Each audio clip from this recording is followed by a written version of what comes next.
I only put my stuff on mute. You good? It's only a small amount of us now, so I'm gonna leave it until we get some background noise that's gonna interfere. We will continue to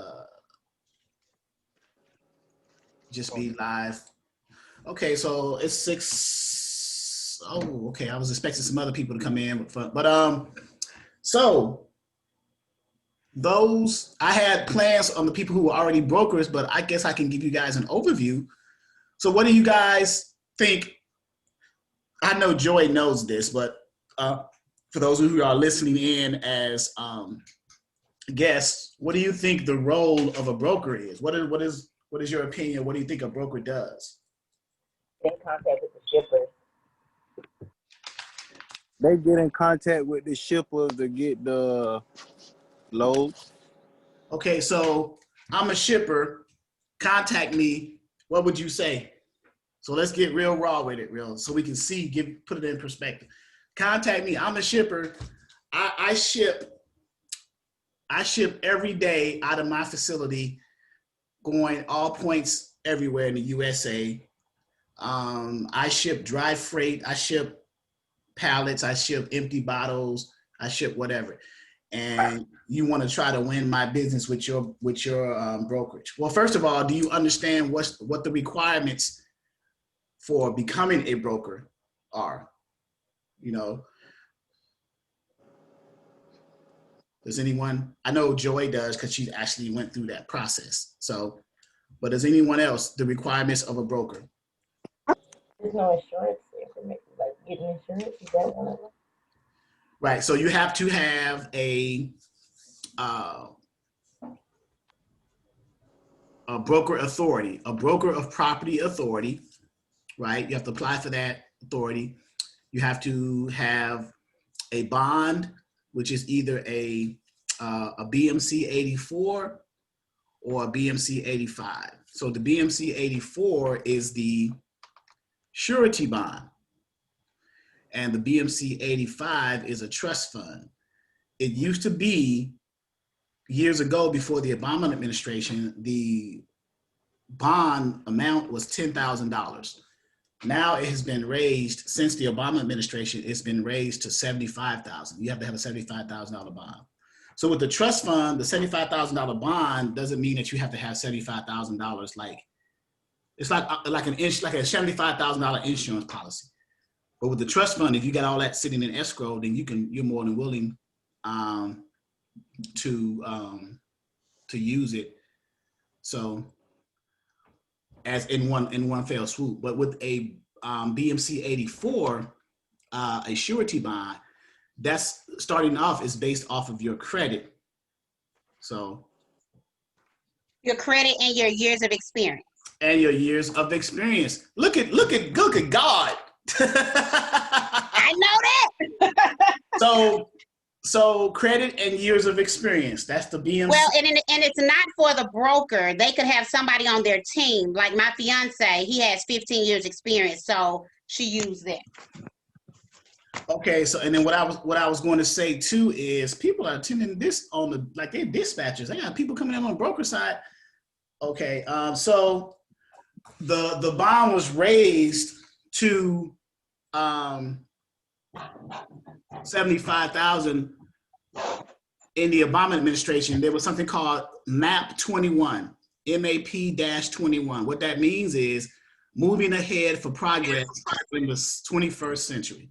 Okay, the Obama administration raised that $10,000 bond amount to 75,000 because a lot of people were applying to be brokers because it was so cheap, but it was saturating the industry because people didn't know what they were doing. So they raised the rate up to kind of like curb that. Well, if we make it a little bit more expensive, less people will try to become brokers. That was one of the ideas, one of the initial ones. So now it's 75,000. It's based off of credit. So you figure if you got a good credit score, your percentage will be between 2 and 5%. So that's what you would pay on your premiums, on your monthly costs for it. I got some numbers here too, by the way. Let me look that up real quick. I had it over here. I'm on my back office, so give me 1 second here. Here we go. So let me share this. Let's share this with you guys. So can you see that screen? Can you guys see that screen? Yes. That little notepad opened up. So the freight broker BMC 84 bonds make sure brokers keep their contractual agreements among shippers and carriers. So the bond is a protection measure for the shippers and the carriers from a broker's perspective. So if a broker does something wrong to the shipper, it comes out of their bond. If they do something wrong to the carrier, it comes out of their bonds. Other names for the bonds are ICC Surety Bond, Transportation Broker Surety Bond, Truck Surety Bond, what have you, right? So applicants with good credit scores, then they pay between 2 and 5%.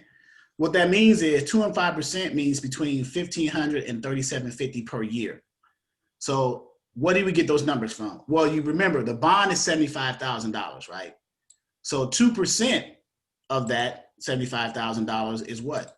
$1,500, right? 75,000 times 2%. I'm just giving you the breakdown of that. That's $1,500. That's the low end with a good credit score. The high end, if it's 5%, then it's 5% times 75,000. I didn't know if Joy, if you knew that or not, how they figured out the numbers. 5%. I was trying to see what I paid. I think I only paid like 25. Right. So you fell within that range. So your credit score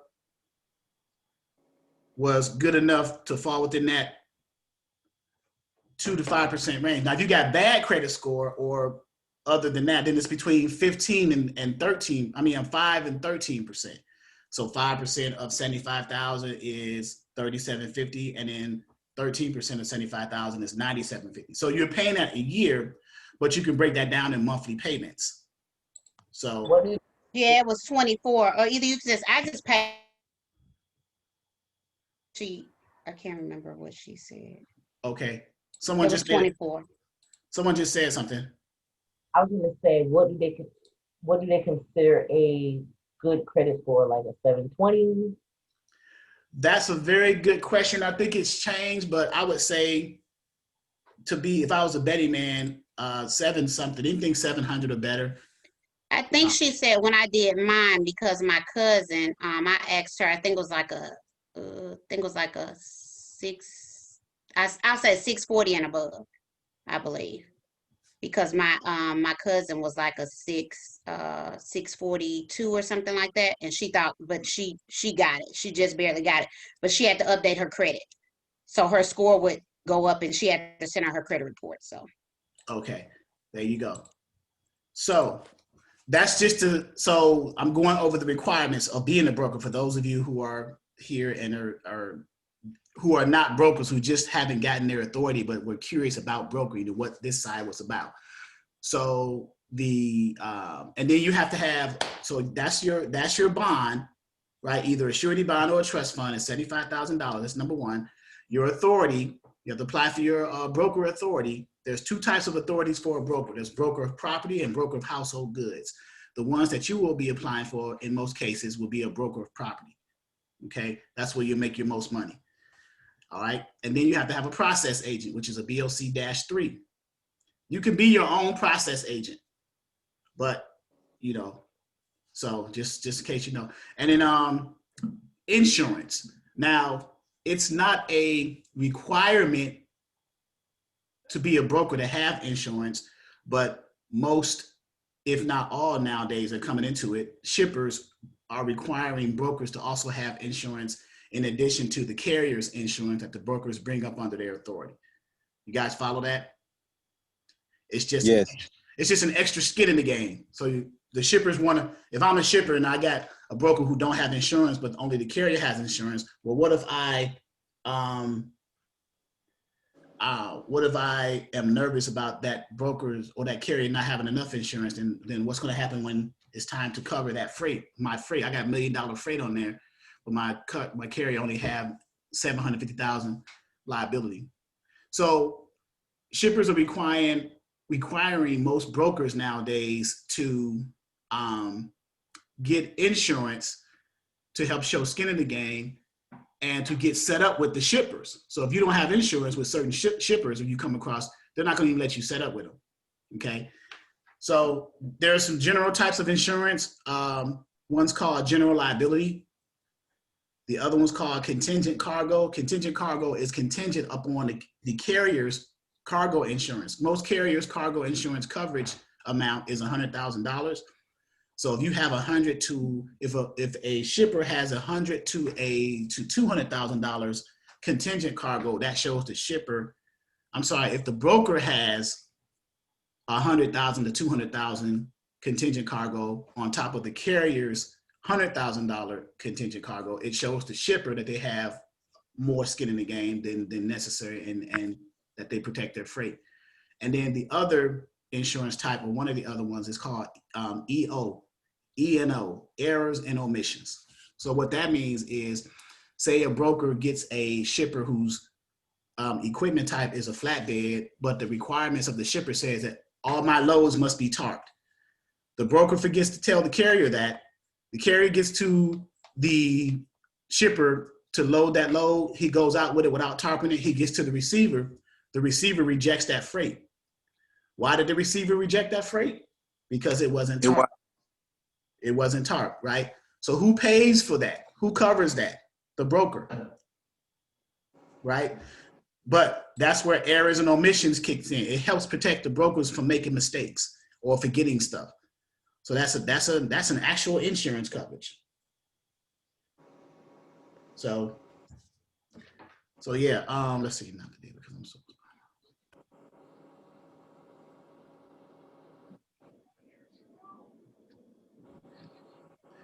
Okay, any questions so far about that? Oh yeah, and then one more thing too, UCR. You need a UCR. So you need that as well, Unified Carrier Registration. So those are the requirements of a broker. I'm going to go to my guest site and show you that as well. And here's just a roadmap to this, the process, okay? This is the actual broker 101 back office area with some information. This is just a roadmap. So when you fill out your OP1 form as a broker, right? The OP1 forms gets it started. You pay that $300 fee. That's a one-time non-refundable fee. But if you make a mistake on it, then you have to start that process over again, correct that mistake, and pay a $300 fee again. So you might want to make sure you get it right. Right?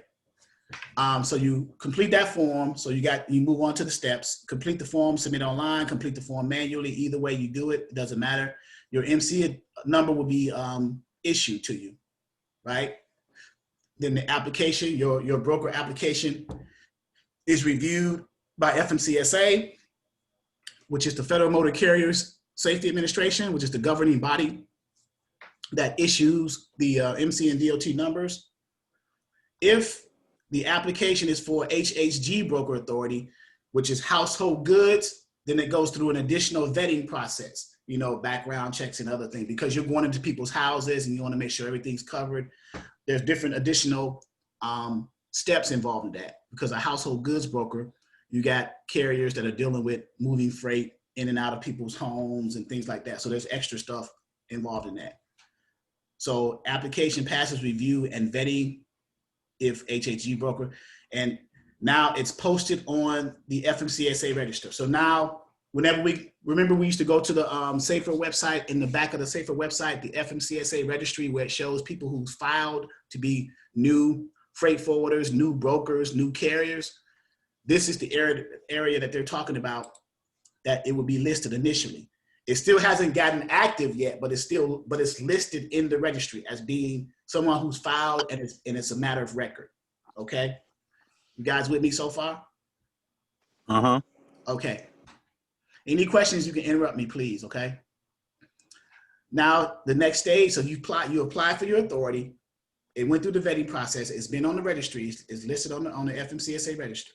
Next is the BMC 84, which is the surety bond, or the BMC 85, which is the trust fund form, is filed. You got to file for your bond. So you file for your authority first.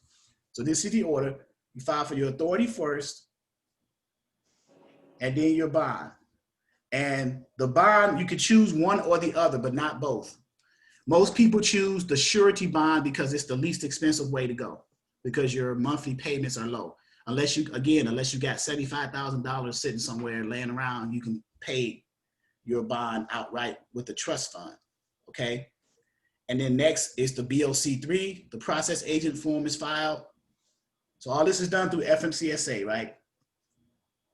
So far. So I'm putting BMC 84, BMC 85.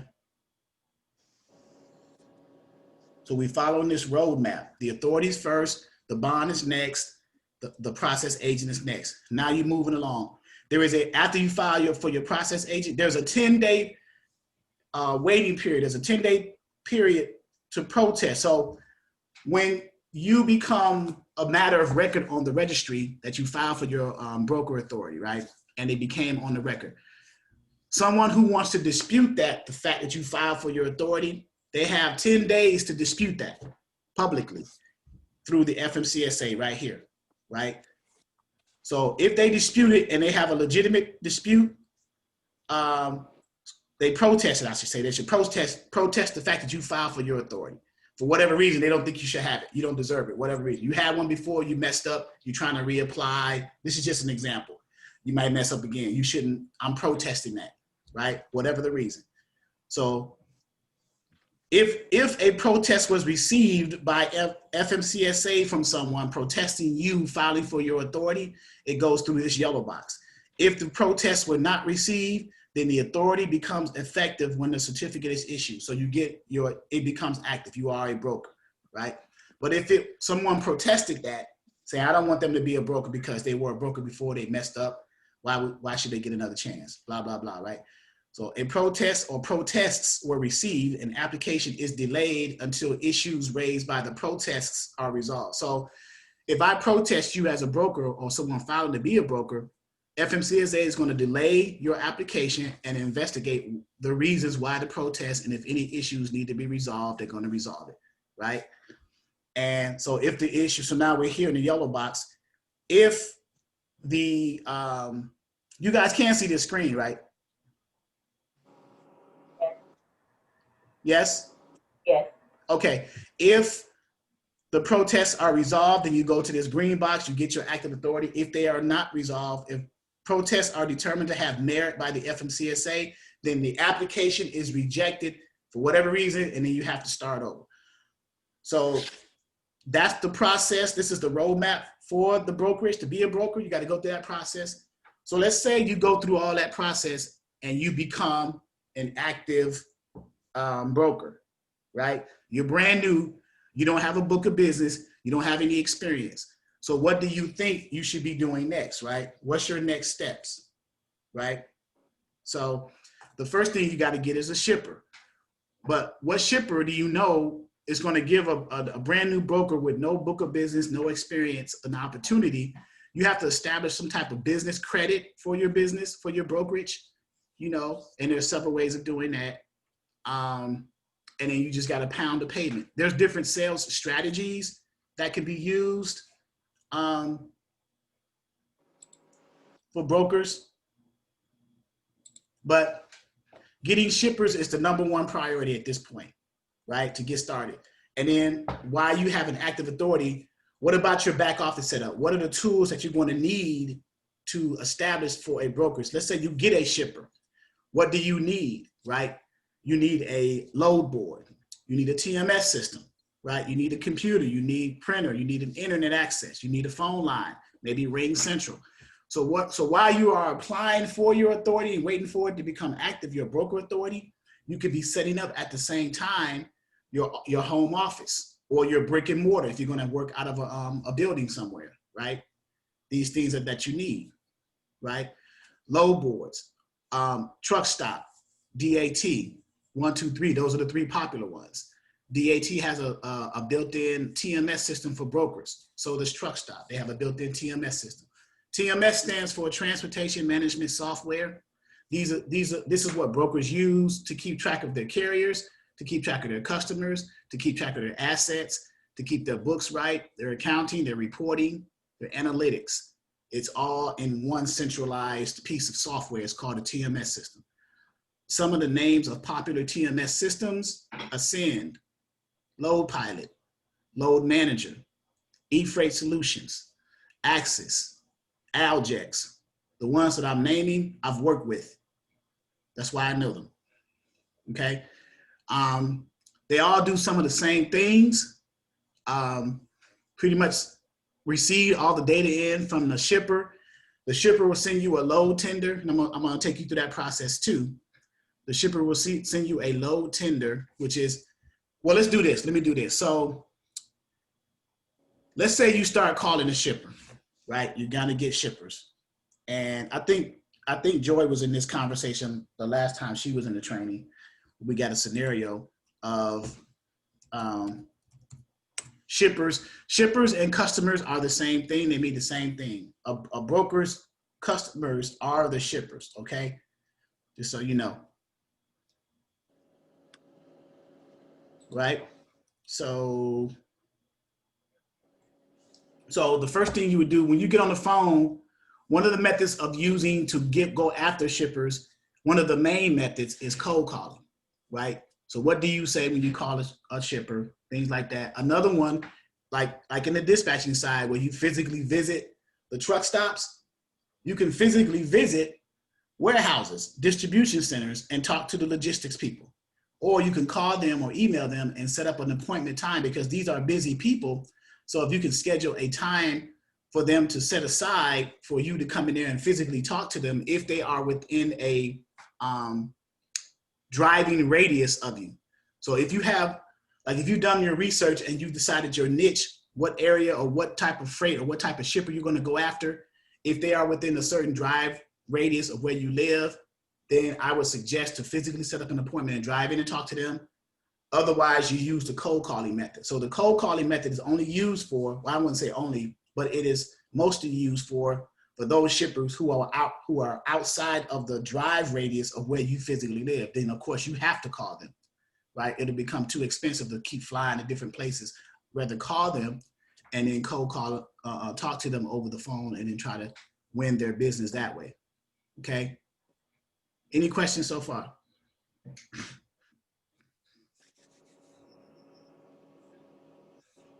No questions? No. Okay.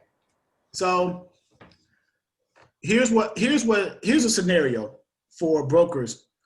And I think Joy can give us a feedback because she's a broker. I don't know if she's been calling lately or not, but if you were to call me and give me your spiel as a broker, a prospective broker, and you're looking at me, I was a lead in your lead list, and you called me and we hit it off pretty good. You broke the ice. We had the conversation. Hey, I'm a broker. This is me. My name is Charles. I'm with Exodus Freight Brokerage. Trying to see if we can help you with your LTL, FTL freight. How's your inbound and outbound loads going? Do you have any pain points? Can we help you with those lanes and things like that? So that conversation went well. You got about 30 seconds to a minute to impress them, right? So say you did that, and then the shipper says, "Okay, I need you to quote a lane for me. I have a difficult lane. I'm having trouble with moving freight in. I need you to quote a lane for me." So you hear that, you're like, okay, but do you know what to do next when that shipper tells you that, right? Do you have any idea, right? So the first thing you would do is gather as much information about the lane. Okay, where's it? Okay, Mr. Shipper, where's it picking up from? Where's it delivering to? And you might want to write this down too, by the way. Where is it? Well, this is recorded, and this one might go on YouTube. Where is it picking up from? Where is it going to? How many stops are on this load or on this lane, right? Are the pickups and delivery times, are they appointed times, or are they first come, first serve, which is FCFS, 24-hour shippers, 24-hour receivers? What's the commodity?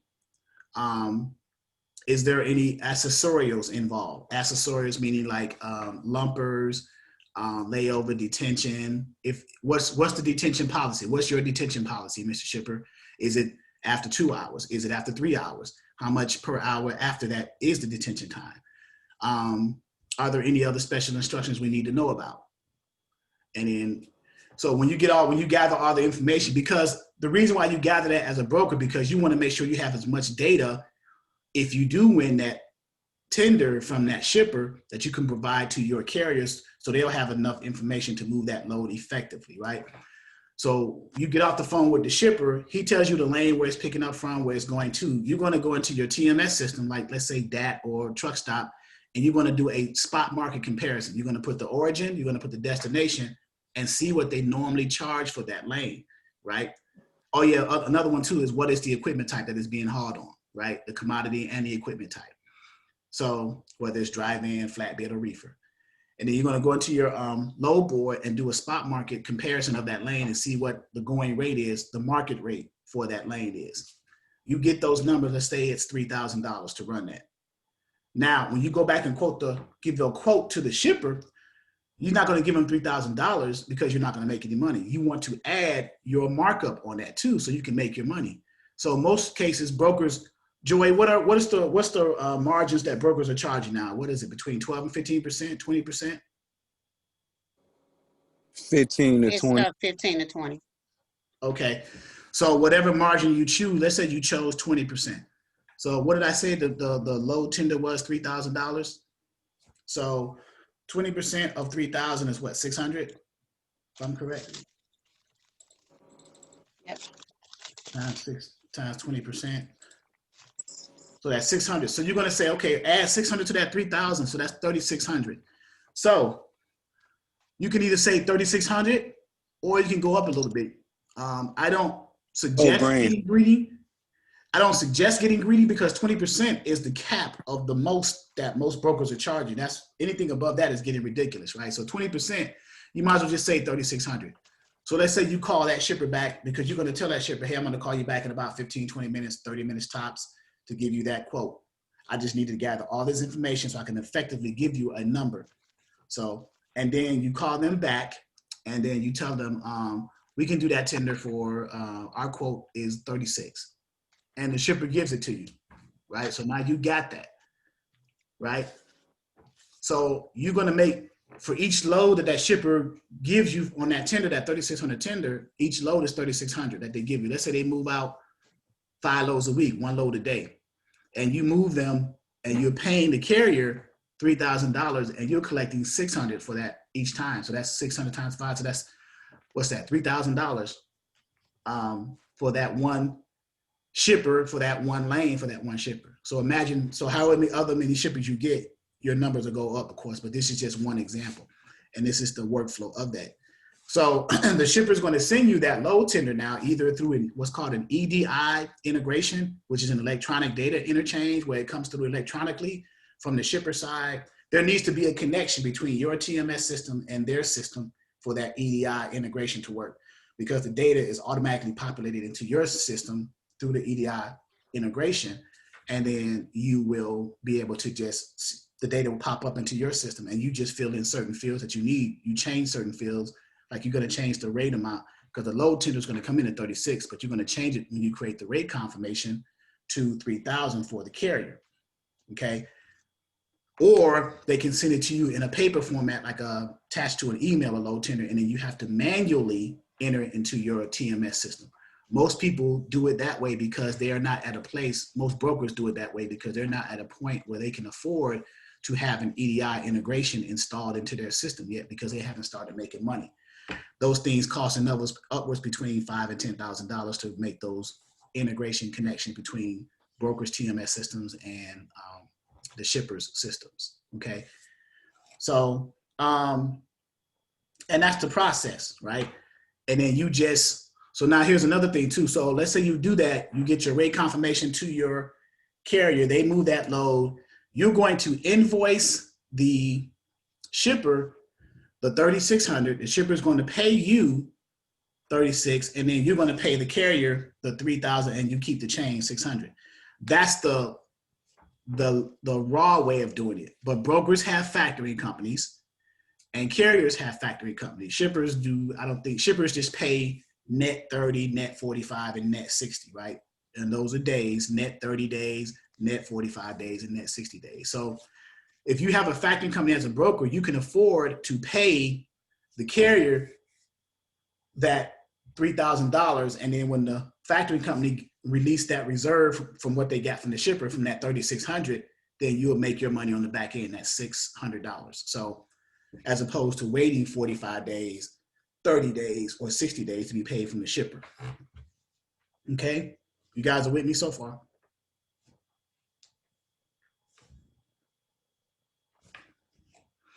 All right.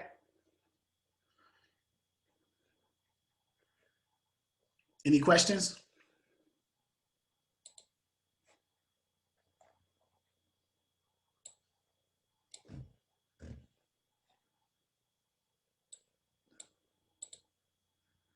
Any questions?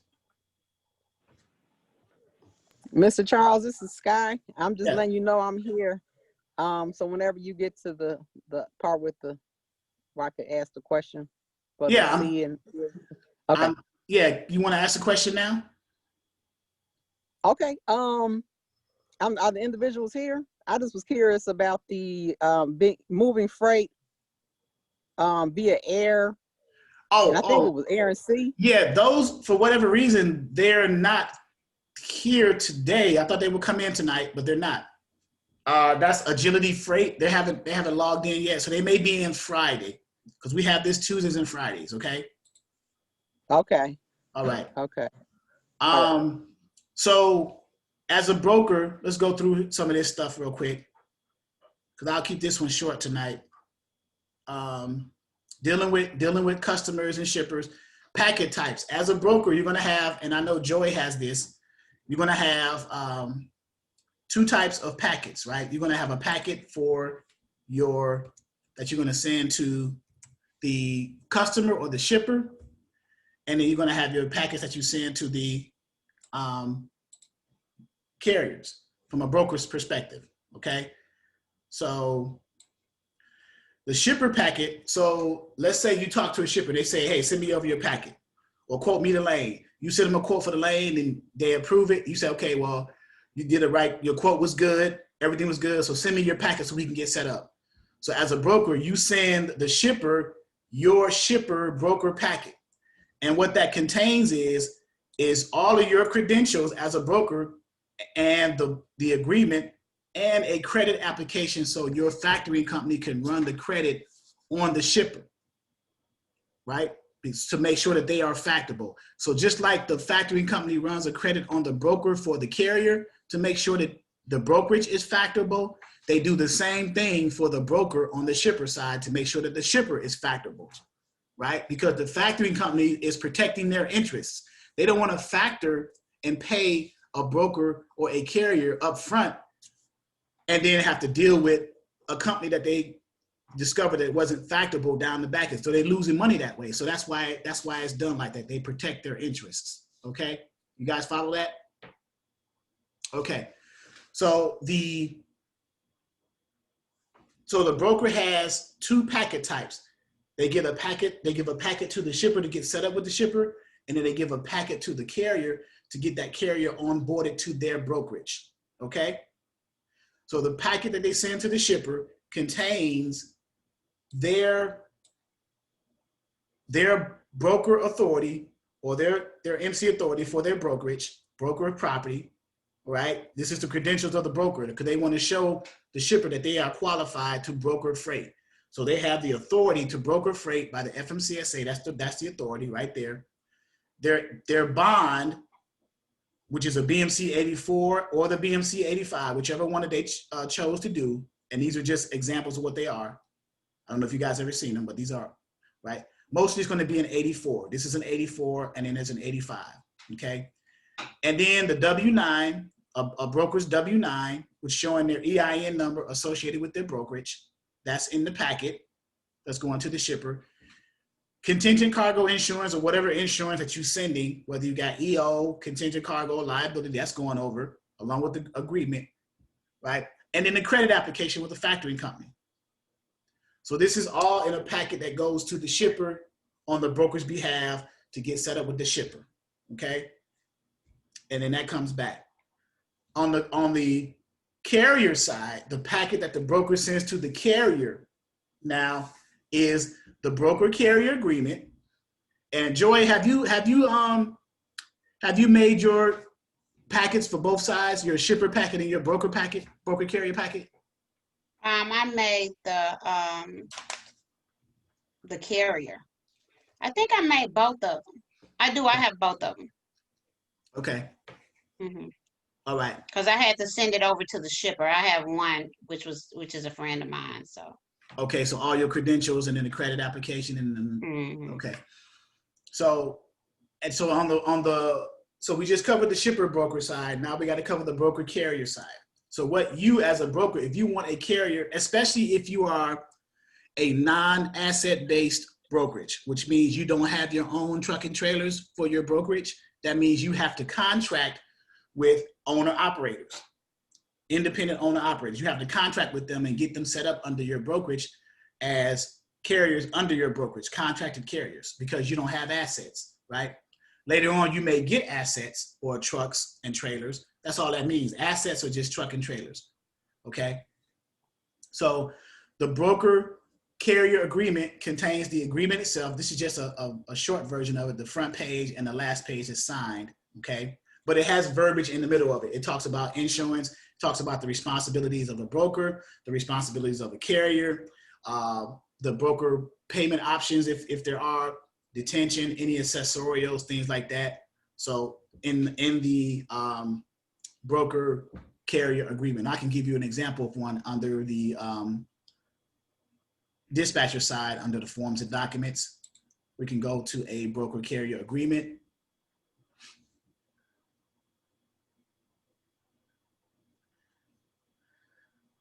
Carrier packet. So this is what I mean. So this one's 8 pages. So this is a broker carrier agreement. This is a full version of one, right? Laid out. Now, if I could, I probably will put that one over on the freight broker side, but this is what it looks like. Verbiage, broker responsibilities, carrier responsibilities, payments. Broker is responsible to pay certain amount, shipments, bill of ladings. So you get to read through that, you'll see some of the things in there. Carrier's responsibilities, they're responsible for picking up the freight on time, delivering it, no damaged freights, not to be late. The broker's responsible for making sure that everything, all the paperwork is available when the carrier picks it up, and paying the carrier on time when the carrier delivers and provides the effective paperwork, right? It's just in long verbiage. So, okay. Insurance things, all the insurance requirements, any miscellaneous, whether it's payments, non-exclusive. So all that's in here, all the verbiage, okay? So this is a full version of it, and then it's signed by the broker and it's signed by the carrier, okay? So that's a full-blown version of a broker carrier agreement. So that's one of the things in the broker packet that sent the onboarding packet, the setup packet, the broker carrier agreement that's sent to the carrier from the broker, okay? So let's go back over to the packets. On the carrier side, we just covered the broker carrier agreement, the whole packet. Carrier profile. You want to know about your carrier, what their equipment type is, where they live, where they want to go. Do they have a factoring company? Where do I send the check if they don't have a factoring company, and if they don't want any other, who their dispatcher is, things like that. Their profile. You want to get as much data, the truck and trailer number, the driver's first and last name, their cell number, because as a broker, you're going to do what's called check calls on the carrier while they're under that load, okay? So when they get to the receiver, pick the load up, the dispatcher or the carrier should call the broker and say, hey, I'm here at this shipper on the 19th of January at 14:30. They may use military time, or they may just say 2:30. And then, okay, all right, let me know when you take off. Let me know when you're loaded. If there's any problems, give me a call. This is the broker telling the carrier that. So communication between the broker and the carrier, that's always good. So, and then they get the paperwork from the shipper. It's called a bill of lading, BOL, bill of lading. It contains the shipper information on there. It contains the receiver information on there, and contains carrier information on there. The shipper's going to sign their part of it, verifying that the load was loaded correctly, all the pallet counts and things like that. and then they're going to get their copy, and the carrier is going to move on. The carrier is going to call the broker and say, hey, everything was loaded at the shipper, we're gone, and they're going to transport the freight to the receiver, right? When they get to the receiver, they're going to unload the freight from the trailer of that carrier. The receiver is going to verify the pallet count. Everything was good, nothing damaged. The receiver is going to sign their area. The carrier is going to check or initial next to the receiver area, verifying that everything that was picked up at the shipper has been delivered at the receiver, nothing damaged. They're going to tear their copy off. And then the carrier is going to have left a signed BOL, bill of lading, with the shipper's signature, the receiver's signature, and their information. That signed BOL, another name for that is called a POD, proof of delivery, because your trailer is empty now as a carrier, and all parties have signed it verifying that. So that's the carrier's invoice to send to you, the broker, to get paid, right? Or to send to their factory company to send to you to get paid, right? And then, so you take that. So when you, as a broker, when you invoice the shipper, you're going to invoice the shipper. You're going to send the shipper your invoice amount, and you're going to send them copies of the signed BOL or the POD so they can verify, because the shipper's not going to pay you unless they got proof that the job was done, right? If I'm a shipper, why would I pay you without proof? So I need to see that signed POD along with your invoice and all other paperwork that's involved. Any extra invoicing that you need, like you may have charged me for detention, I may have been there longer than expected, things like that. So when you as a broker send your invoice to the shipper, you are sending for that load, that particular load, or any load for that matter, you are sending that POD signed and your specific invoice for that load tender, and a copy of the load tender showing the amount of that load that the shipper agreed to pay you for, $3,600 in this example, okay? And then the shipper will process that and pay it. But you got a factory company, so as a broker, it's smart to get a factory company as a broker, because that way you don't have to wait too long. If you don't have a factory company as a broker starting up, you're not going to have carriers for a while, because your carriers are not going to wait the terms of what the shippers pay, net 30, net 45, and net 60 to get their money. They're going to want their money same day or next day, right? They're going to want that quick pay, or they're going to want that that 7-day, 5 to 7 day ACH transfer. They want to get paid quick so they can keep moving, so they can go to their next load, because they need that money in some cases for fuel, right? Or other expenses, all right? So continuing along in this broker carrier agreement, you need to send the carrier needs to send you a copy of their MC authority, a copy of their certificate of insurance, a copy of their W-9, and a copy of their factory company's notice of assignment. So this is what the carrier, so this is what I teach on the dispatching side. So when you get a carrier under a dispatcher agreement and you book a load for them, you are sending the same thing that you see in this packet right here that the broker sends out to the carriers. You are sending that back filled out. You are filling this out for your carrier as a dispatcher, right? Or your carrier does it themselves. And then they're going to send copies of you're going to fill out the profile, and they're going to send copies of the carrier's MC, certificate of insurance, and W-9. And then of course, if they have a factoring company, the NOA. Let's go back up to certificate of insurance. As a broker, you may require, most brokers do, that carrier be made, or your brokerage, I'm sorry, be made a certificate holder on the carrier's certificate of insurance. Where this red star is, that's where that goes, okay? All right, so that's the packet types. You got two, as a broker, you're truly the middleman in that process. You have a packet that you send out to your customers or the shippers, and then you have a setup packet that you send out to your carriers that you're going to contract with, and you process that into your system, get them onboarded, and then now you produce that rate confirmation for that specific load that they are under right there in that point in time. So again, in that example earlier, you won that load from that shipper for $3,600. Your rate confirmation is going to say what? $3,000, because the rate confirmation goes to the carrier. The load tender came to you, what the shipper paid you, $3,600. you marked off your 20%. So you're not going to send a rate confirmation for the same amount of the load tender. You're not making no money, right? So you're sending it for 20% less. So 3,600 from the shipper, 3,000 to the carrier, right? And then you keep the difference once you invoice the shipper and get paid through your factory company. You keep that change because the factory company is going to pay you the full 3,600, but you got to give 3,000 of it to the carrier.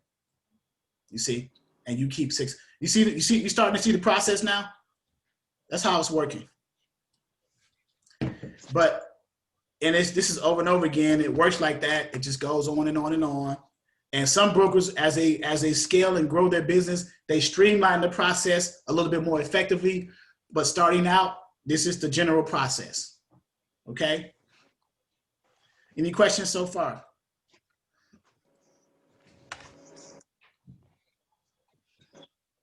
No? Somebody's trying to get in, it looks like.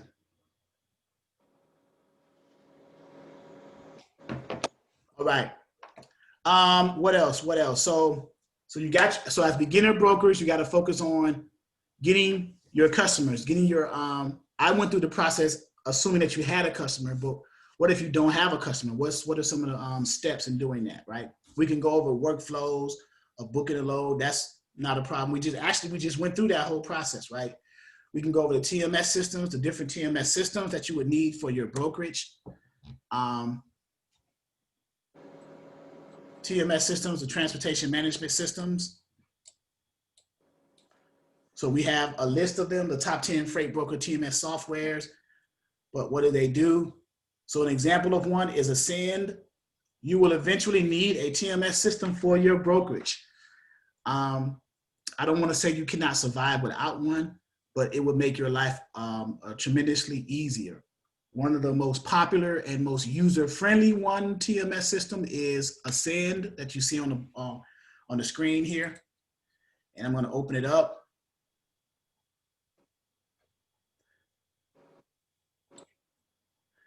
And Ascend integrates with load boards too. So if you get this is the free version. If you get the premium version, it integrates with DAT and it integrates with 123 load boards. So when you build that load from that tender into a rate confirmation, you can also post that rate confirmation or that load to a load board that you're integrated with, either DAT or 123.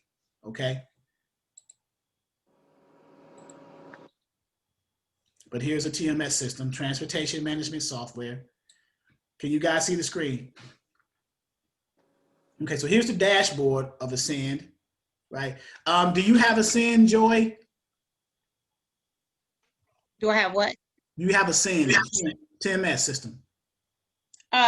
No, he called on today. I think it's called Rocket something. Rocket. Let me tell you, he called me on today. So there's load manager, eFreight Solutions, Load Pilot, Ascend, Aljex, Axis. Matter of fact, let me open up this list. These are some of the popular ones. Let me give you an idea here. I got a PDF up here. I can open up some. This PDF. It's Rose Rocket TMS. Okay. So the top 10 are right here. Load Pilot, Strategy Systems, Aljex, Truck Stop has a TMS, Arcline, DAT Broker TMS, 3PL System Brokerware, that's a popular one. Broker Pro by Infinity, Tailwind Transportation Software, I used to use that one. And then Power Broker LTL, that's for the LTLs, like the box trucks and stuff like that. So these are popular ones. Yeah. So what's the one that that you would say is the best one to use? Out of this list or in general? General.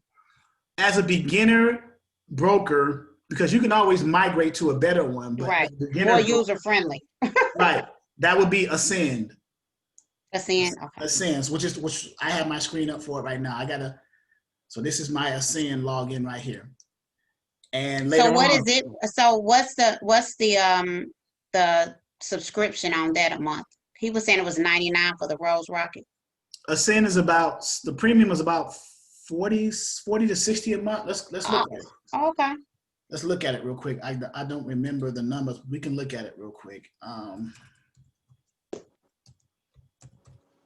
sorry, I'm not ignoring. If it's something I already know, that's why I wasn't really paying attention. I was listening when you started changing other stuff. So No, that's fine. So the Ascend prices. So you got the one you said, Get Rose Rocket. yep, that's it. Yeah, that was there.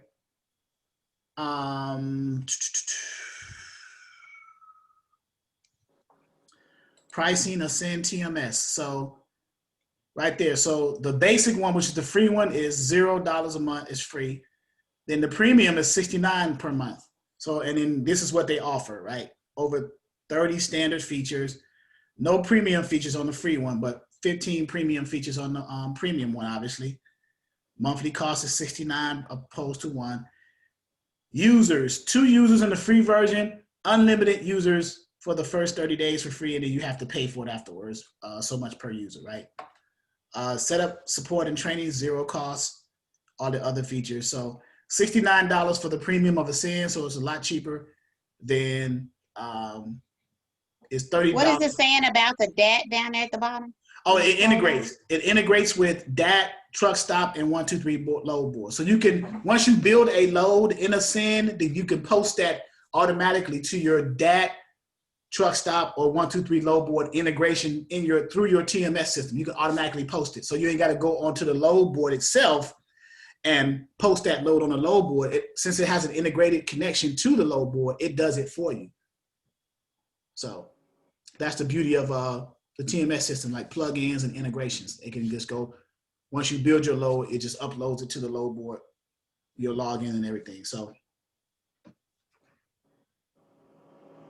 And it's more of a pay-as-you-go, contract. I see that.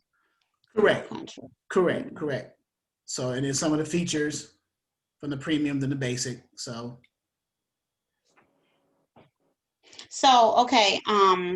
You said that you were with this and then you changed over to another one? no, I said you can be in a low level, I don't want to say low level, but a beginner level TMS system, and you can migrate your data over to another TMS system as long as there's an integration feature to do that. Okay, I was just wondering that because I mean I don't I just didn't want to start one software and and then have to a lot of stuff be in another one or whatever. So you can pretty much run a successful brokerage though with the premium version of Ascend. No, you can, because with Ascend, you can customize your fields. You can customize in the settings here, you can customize your fields in the settings. Out of the box, Ascend out of the box is designed for shippers and brokers, right? But some dispatchers use Ascend too to customize the fields for their dispatching company. But out of the box, it's just a bare bone, naked TMS system. And then you just tweak everything. So you got your dashboard, which is what we're looking at right here, which contains a lot of stuff. Data, like you got the current fuel prices on the highway, diesel $2.38 on US average, which is up 1 cent from last week. And then you got the current rates, national van spot rates for the national dry vans is $2.46 a mile. That's line haul with the fuel surcharge, $2.46 a mile, and that's up 1 penny from last week. So last week it must have been $2.45 a mile, right? Reefer national spot rates is $2.68, flatbeds is $2.43. So it gives you live. So if you ever want to know what the live spot rates is and you don't have a load board, but you got a TMS system, you can come in here to the dashboard and get that data. And this is accurate rates provided by DAT right there. So, okay. And then you go in here and look at your load. Like say you got some loads already that you got from the shipper. You can go in there and look at your loads. You can view loads that you already have in your system. You can search for the loads that you've already had in your system to try to either edit something or look at something that you may want to double check on. You can build a load. This is where you're going to be mainly. If you don't have an EDI integration, which is right here, where it says EDI and tenders. So EDI and tenders, guys, is where the shipper and you, incoming tenders, they're coming across electronically from your connection with the shipper into your TMS system. For example, this is Ascend. So you have a two-way communication connection. They talking to each other electronically. The data is sent from the The tender data is sent from your customer, which is your shipper, to you, the broker, into the TMS system. That's how that works. So then when you go to the build a load area, most of that stuff is already populated. So let's go to build a load. We're going to use the new load wizard. So right here, but if you got EDI, if you got an EDI integration, all this stuff will be pre-populated. And you got 1, 2, 3, 4, 5 pages or 5 areas to build a load under. You got the load basics, where it's picking up from, where it's going, what, things like that. Then you have the customer information. When you're building a load, who's the customer or the shipper? Who's the carrier or the asset? So carrier and asset in this case is 2 different things. Carrier is the carrier that you're contracted with. Asset information is an asset that you may have under your brokerage. It may be a truck and trailer that you own. So it's your asset, or it could be a contracted carrier. That's what that means, carrier/asset. And then number of stops. How many stops in that load? Is it a 1-in-1 or is it not? Okay, give me 1 second.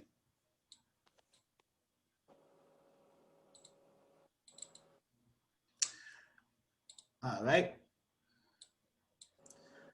So that edit stops. So we can go through this process, right? So when you build a load in a TMS system, right?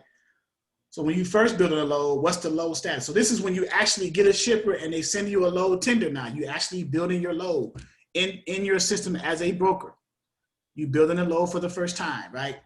So again, you got 5 different areas. The basics of the load, the customer information, which is the shipper, the carrier or your asset information, the number of stops on that load, and then the financials, how much is paying, how much you're getting, and what's the difference, okay?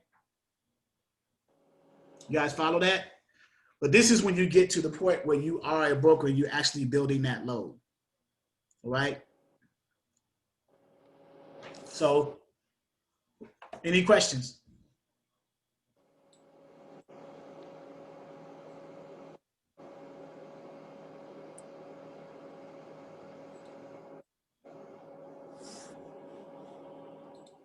All right, no questions?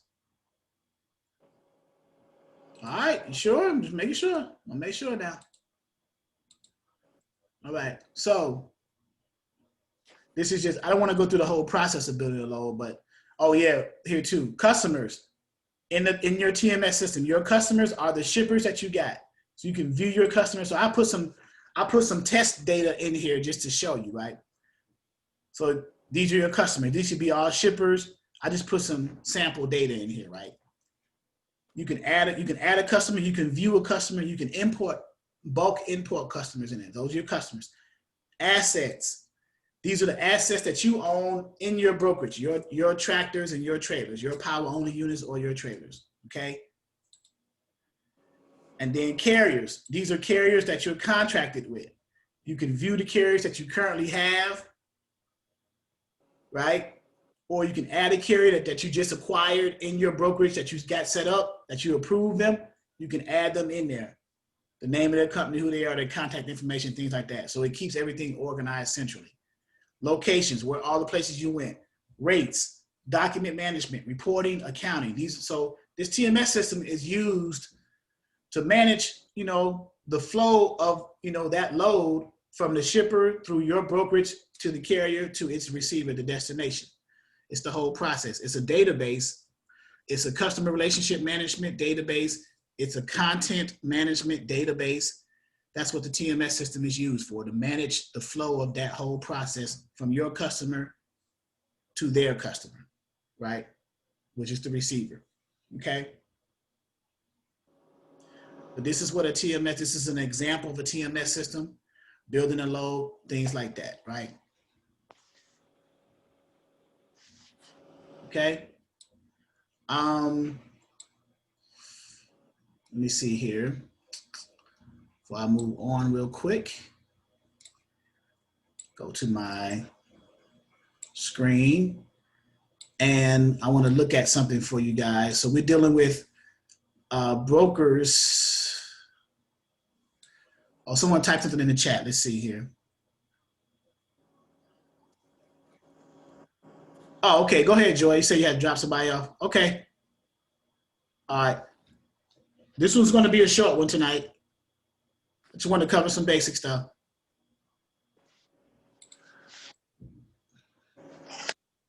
Okay, So are you just covering how to get the authority tonight and all that? Because if so, I could just log onto my phone. yeah. Go ahead. Yes. Okay. Yeah.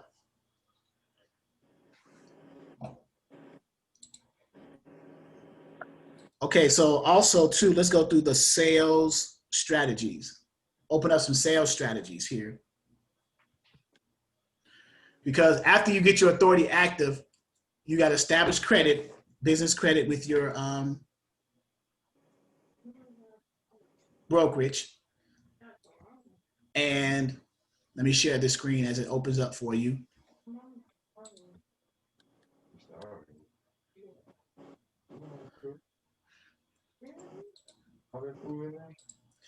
All right, can you guys see that screen? Can you guys see that? Yes. Okay.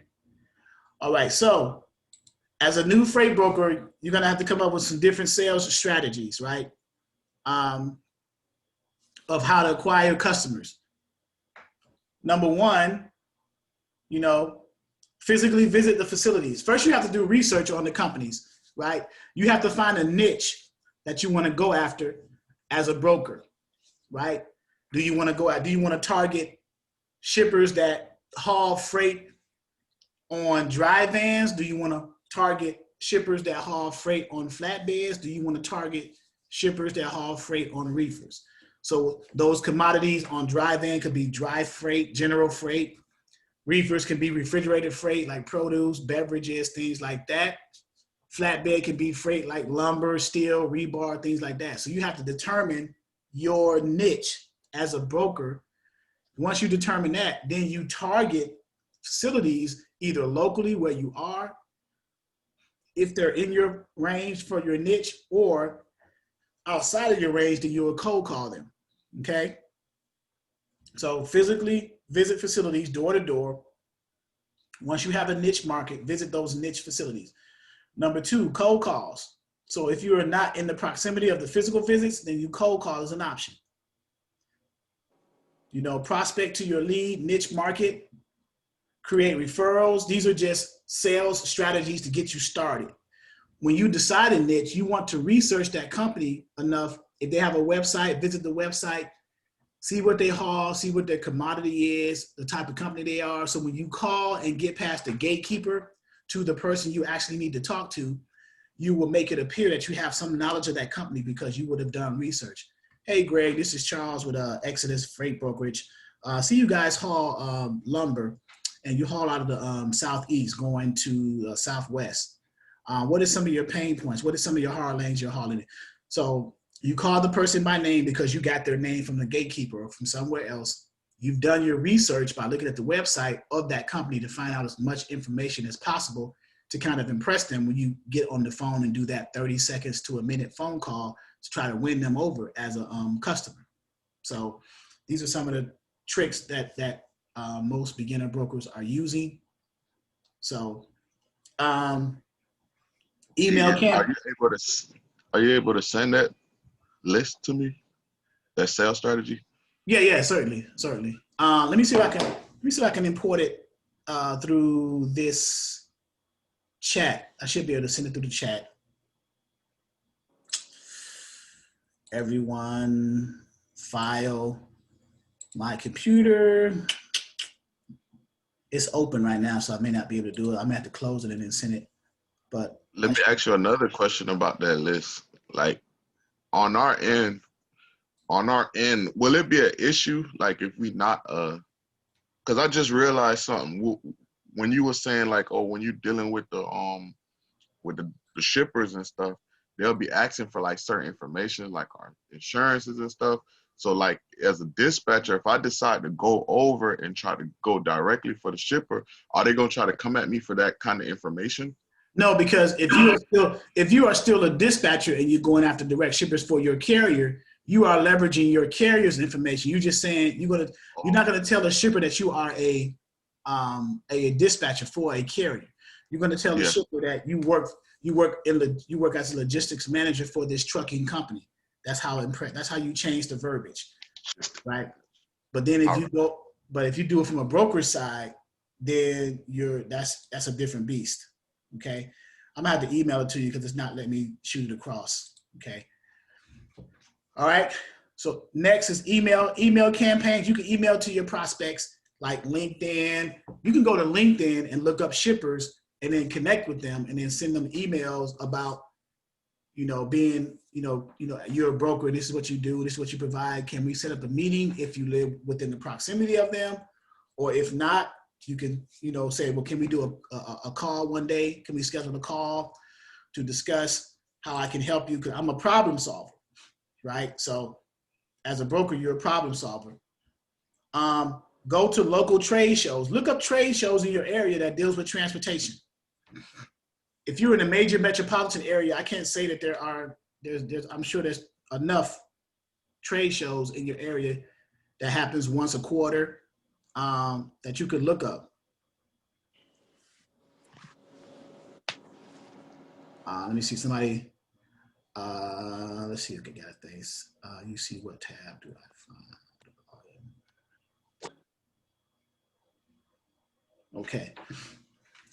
Who is this?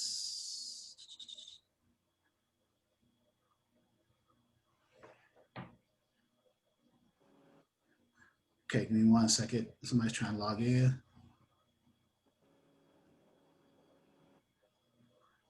Have access to low boards. All right. All right. So these are the strategies. Advertising. You advertise.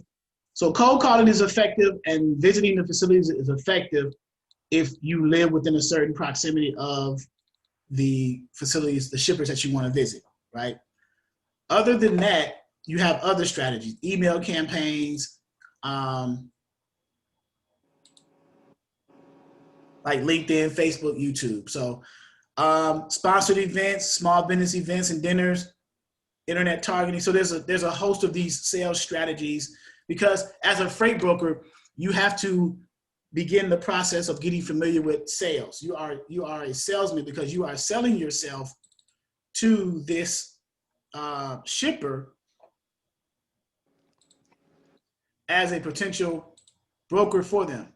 You are a logistics provider. That's what a freight broker is, a logistics provider for the shipper. You are providing logistics services to that shipper for their freight to be transported from their facility to their customer. So freight brokers are logistics providers, okay? All right, any questions? All right, so that's the sales strategy. So once you determine one, let's say cold calling is one of them, right? So I'm gonna open up another, let me open up another screen. Let's open up the cold call screen. And let me share that momentarily.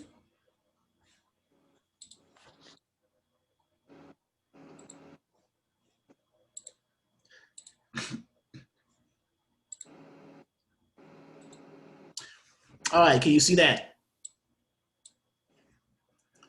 Cold calling. Yeah. All right, so cold calling is one of many sales strategies. We just went over sales strategies. So cold calling is one of many of them, right? In order to attract leads or prospects or customers or shippers and convert those leads into customers and shippers. Freight brokers need to know how to effectively cold call in order to gain new business. Some prospects may not be within driving distance where you can easily visit them. So cold calling is an alternative in order to acquire new customers. So, and then here's whether you're just starting out as a freight broker or have prior experience, the most difficult part of your job will usually be getting new customers or new business, especially customers that will provide you with enough freight to keep your operations profitable and a sufficient number of shipments each month. That is why we have listed ways, different ways, sales pitches or strategies that freight brokers can use in order to attract and secure new business. So here we go. So focus on these aspects or outcomes when cold calling. Number one, getting past the gatekeeper. Who is the gatekeeper? The reception.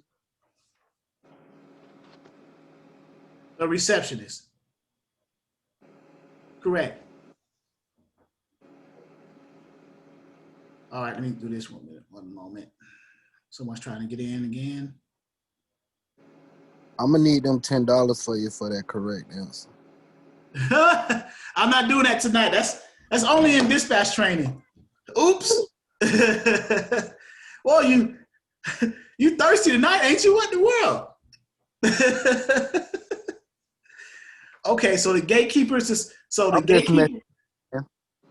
the gatekeeper is someone such as a receptionist who initially answers the phone and can forward you to the right person based off of your inquiry or your question. Okay?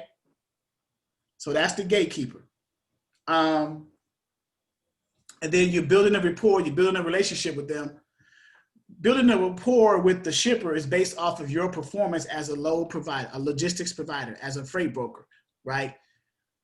How you build that is based off of the success or failure of each movement of the freight of your customer determines the relationship that you build with that customer.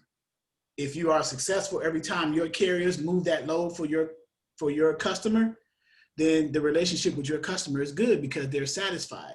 Their load got delivered, nothing was damaged, no claims were filed against them, things like that, okay? In the cold call, highlighting the company's strengths. So this is based off of research of the process of the prospect prior to the call. So when you research a company prior to cold calling them, you want to see what their strengths are. What do they do that's good, right? And then you want to see some loopholes too to kind of use that as leverage to position yourself to say, you know, I see you guys do this pretty well, but it looks like you may need some help over here. This is what I can provide for you. This is the help I can provide. This is the service I can provide. So you leverage that, you know, unveiling weaknesses in the company through qualifying questions. So what are qualifying questions, right? So let me open up that. So let me ask you some qualifying questions.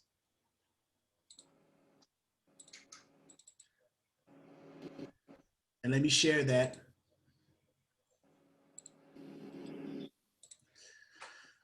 So here are qualifying questions. When you get to that point, when you got a prospect or a customer, a shipper on the phone, you know, this is something you may ask them. So tell me a bit about your business, right? You talk to them, you ask them, tell me a bit about your business, and then you just shut up, be quiet, let them talk. This is a good conversation starter, right? They'll say, well, we've been in business for 20 years, blah, blah, blah. They like to toot their horn, right? But you're getting feedback and you're getting information from them, right? So this is a conversation starter. It is assumed that you would have already done your homework of the company, but you can also be looking for feedback, right? You've already done information about them when you research them on their website, but you still ask that question to see what kind of information, extra information they may give you in addition to what you already know. The next question you may ask, what is your role with the company? Basically, you're determining here if they're the person you're talking to is the actual decision maker in the movement of freight. If not, then I need to talk to the person who is, right? So determine whether you're speaking with the decision maker. You know, are you the decision maker as it relates to final movement of freight? You may have to even ask that question like that, right? Is there someone aside from you that is involved with the decision-making process? Now, you may not want to ask that like that because that could be kind of insulting because you're saying, you know, I don't want to talk to you, ain't nobody, let me talk to somebody else, right? So what is the biggest challenge in your shipping operation? That's a good question because that's an open-ended question because they can start off anything. Oh man, we're having trouble over here. Some days it's here, some days it's there, right? Identify the areas in which you can add value to their process. So you ask them, what's the biggest challenge in your shipping operation? Here's your opportunity to add value by solving a problem for your prospect. So they may tell you their biggest problem. What type of freight do you move? They're going to tell you that. Is it time sensitive? Is it overweight? Is it temperature controlled? You know, once you hear those things, then you can determine. Time sensitive is like, expedited, hot shot type of stuff. Oversized, of course, flatbeds, over width, over dimensional. Temperature controlled, obviously, is what? Reefers. Reefers, exactly. So based off of the answer you receive, you can pretty much tell, right? What characteristics, now here's something, what characteristics are most important to you when working with a logistics provider? Logistics, another word for logistics provider, brokers, right?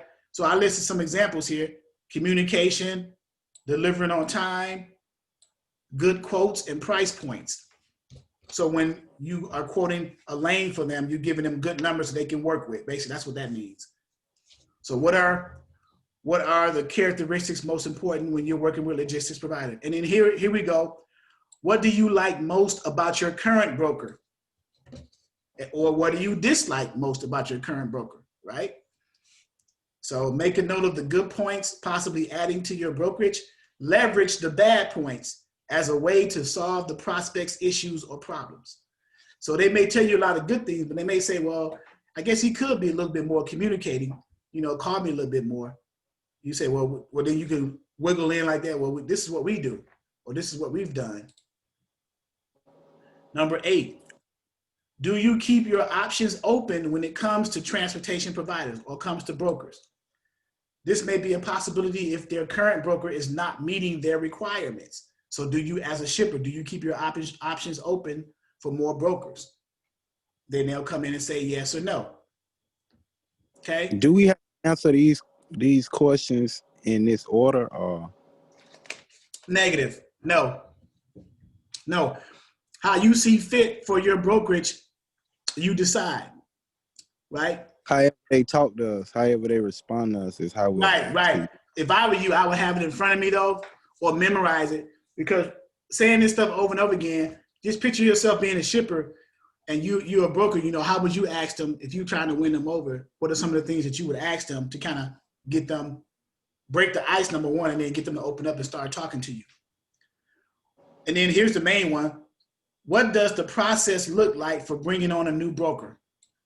And they're going to tell you, assuming that they are in need of a broker shipper packet, credit application, formal meeting if they're within the location. Okay. Can you send me all the sheets? Yes, I can. I will. And then here's Me one. too. How do you measure success with your current freight brokers? So you can use this as a clue for you. You may not get this shipper, but you can use this as a clue for your next shipper. How do you measure success with the current brokers? Performance of the requirements, frequency of that performance, on-time delivery, no issues with workflow or the process. That's how shippers measure success with the current brokers. These are just some examples. And then what lanes are you currently shipping in or currently shipping? And then you should know this based off of the research on their website, but I'm sure they'll tell you again anyway because they do it all the time. Right here, it says you may know this already from research, but not a bad idea to get more specific at this point. Get the equipment type, get how frequent do they move in those lanes? How often do they move loads in that lane? We move them every day, twice a week, once a month, whatever that number is. So if they ask you to quote a lane, you'll have this information beforehand so you'll know how to properly give them a number, okay? What's the best email address so that I can provide you quotes on your lanes that need coverage? So you ask them, they didn't ask you to quote a lane, you asking them now, what's the best email address I can send you quotes on your lanes? So you taking over the conversation now, right? At this point, you should know whether this prospective customer or shipper is a good fit or not. So, all right.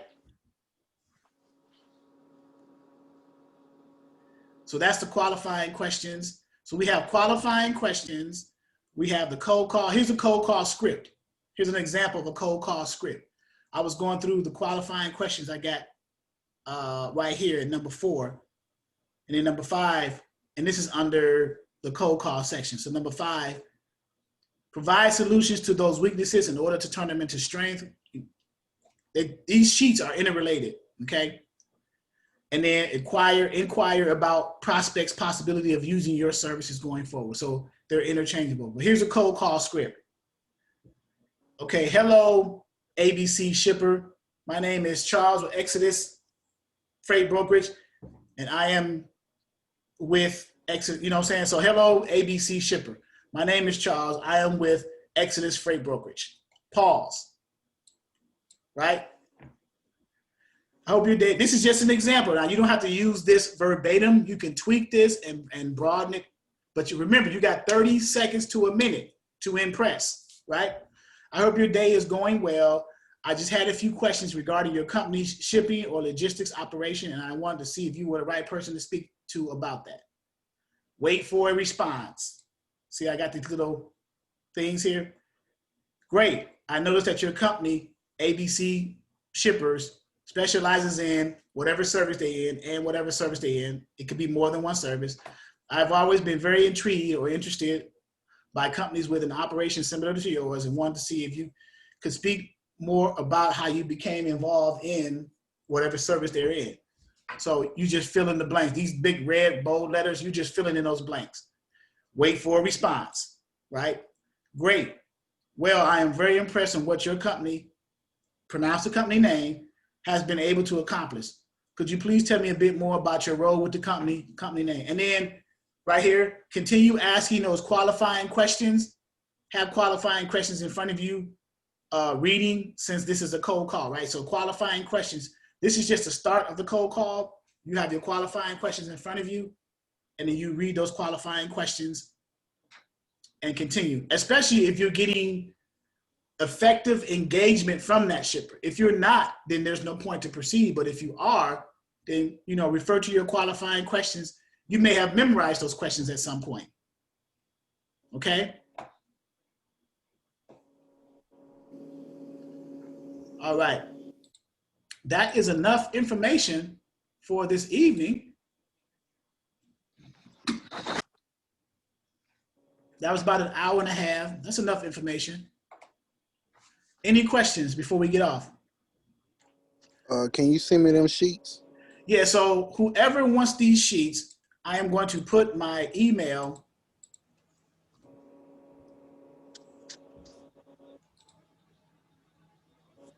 I'm going to type my email into the chat, and then you guys send me the email, send me your email, say, hey, Al, can you send me those 3 sheets that you spoke about in freight broker training tonight?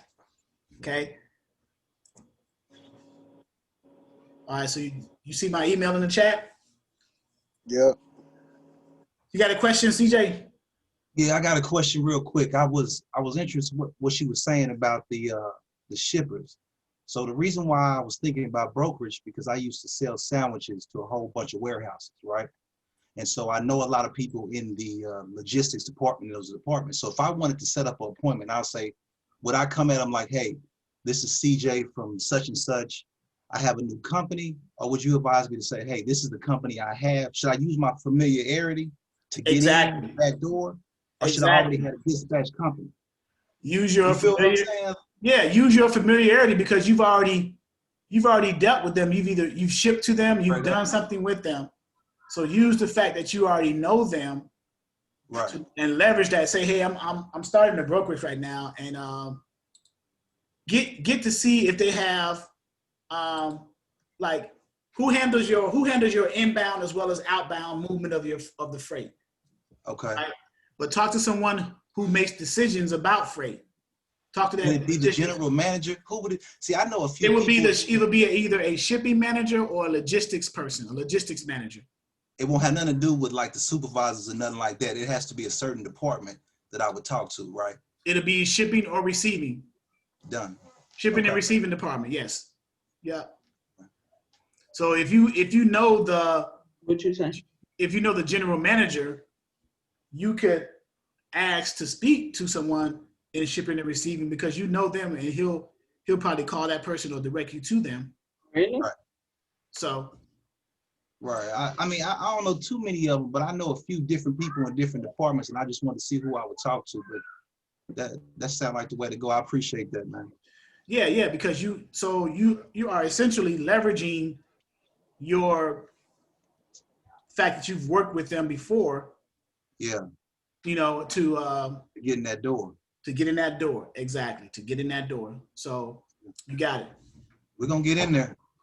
Yeah, and then because you're on the dispatch side right now, right? Yeah, I'm all dispatched, but I knew brokerage had a look, not really something to do with it, but I knew it's gonna be like the next step once I get the ground floor together. And I got lucky enough to get in today on this class, but I'm gonna try to get both of them and Okay. try to do what you were saying, like having that security, maybe having a truck on the brokerage side, but that's still questions that's gonna come later on this year.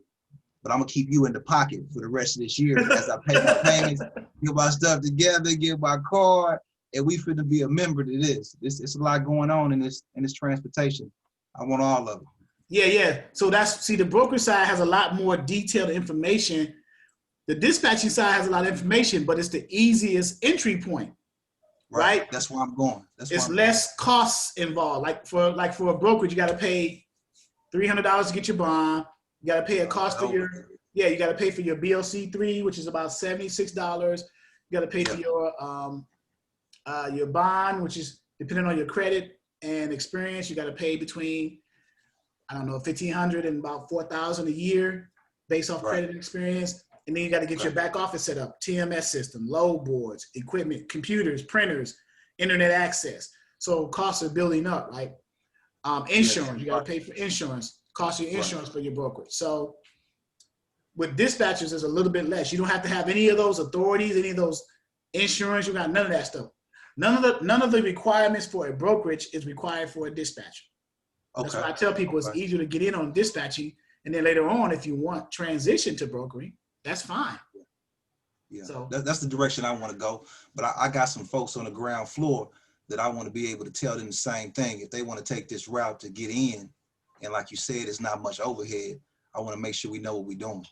Right. Also, too, freight broker and freight broker agent, right? Because as a brokerage, you may want to hire agents to do all your cold calling for you to get shippers under your brokerage. So with that, you can pay them a commission to do that. So if you hire a broker agent to work under your brokerage authority, you can pay them with little or no experience, start them off at 50% commission split. So what that means is if they get a shipper under your brokerage authority and you guys start to move that freight, whatever you guys charge or whatever your commission that you make off of that load, 20% or whatever, you guys split that 50-50. And then over time, as that same agent builds their book of business, which means they're bringing in more shippers, generating more revenue for your company, then you raise that commission split from 50-50 to like 60-40, 70-30 in favor of the agent. Absolutely. Right? Just kind of leverage it the right way. Correct. Okay. So the standard is 60-40 right now. The standard is 60-40 because most brokers, they usually train their agents in the processes of their brokerage and in their specific TMS system, how to use the TMS system. The only thing that they don't let the agents do is handle the financials, right? As far as invoicing the shipper once the load is complete. That's what I was gonna add. That's the broker's responsibility. They don't let them handle the money. They just handle everything up to the money, and then they'll pay them once everything is paid. Everything is settled. Correct. Okay, that's the direction I want to go. Like I said, I got a whole family with me, so I'm probably gonna have some on the brokerage side, some dispatch. We're gonna all do it together, but everybody got to be in their own lane, Correct. So based off of what everybody's learning and understanding, determines where you want to place them, right? Absolutely. So this is definitely a blessing, you know what I'm saying? So keep doing what you're doing. I'm a part of it. Yes, sir. I appreciate that. We got a ton of resources back here to use on the broker side too, to go after shippers like McRae's Blue Book, all the resources back here. This is our tools and resources area in the broker side. All these PDF, all the websites, how to search for shippers, like look for shippers in your area, like Webster's Online, for example. We can look for, like right here, based off of products, based off of the company name, McRae's Blue Book. So this is a resource in our back office. We got other McRae's Blue Book, DAT Trend Line, Safer. We got all our resources. McRae's Blue Book, that's another resource we use to search for shippers. You can search for shippers specifically. shippers, manufacturers, steel, wherever you're located, the company name or the product or service. You can search based off of that in your location. Shippers, click, and then you can search for them by states, all states, you know, shippers, companies, all states, or you can do manufacturers. You can go back and do manufacturers, go back to the home page. Let's look for steel companies. We can look for steel. If your niche is steel, which goes on a flatbed, you can do a search for steel. Look at all the steel, look at all the variations in steel companies, right? And the number of companies for those variations. See what I'm getting? Yeah, I see it. I see it. I have a question. I have a Yes. question. So, when we were in the class, I don't know if I asked you this in the last class, he was saying that for you to get a shipper, you like say in Las Vegas, Nevada, like my brother would need to be licensed there, you know, to have his license there, or can I get shippers from anywhere? You can get shippers. So your company can be based, where you're based out of? Memphis, Tennessee. Okay, so your brokerage could be based in Memphis, Tennessee. Your brother can work for you as an agent under your brokerage and to get shippers anywhere. Okay. And bring them under your brokerage. Your brokerage is based. Because my cousin ended up, I mean, we've just double dipped basically. I mean, it was a waste. I mean, we spent a lot of money because like she started one in St. Louis and I was doing one here in Memphis because we thought that, well, what is it? The reason why he said that, what is it that you can't do that limits you being in one state?